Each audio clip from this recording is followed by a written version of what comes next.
Ég ætla að vera pínu kvikindislegur við því að lokum og segja, nefndu mér 1 eða 2 íslensk vörumerki sem þú telur að hafi verið vel að verki staðið. Já, heyrðu. Þetta svolítið svínslegt. Nei, þetta ekkert svínslegt.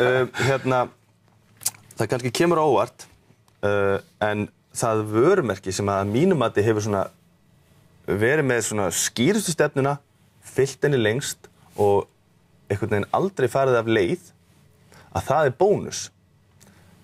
Það alltaf bara sömu skilaboðin, það samfella og auglýsingarnir bara svona temmilega ljótar sem gefur þér tilfinninguna að þetta svo ódýrt, það ekki mikið lagt í þetta.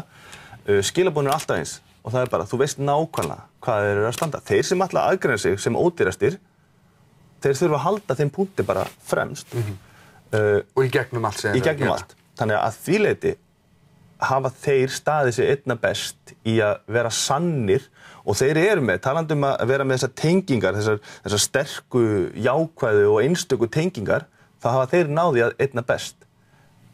Svo náttúrulega eru aðrir þættir sem að tengjast eigendum þess, sem náttúrulega að skemma.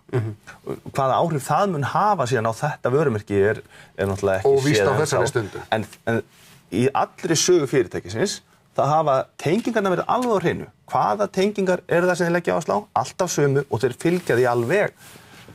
Til fyrirmyndar á þessu sviði. Til fyrirmyndar á þessu leyti, sko. Vert, markastofa.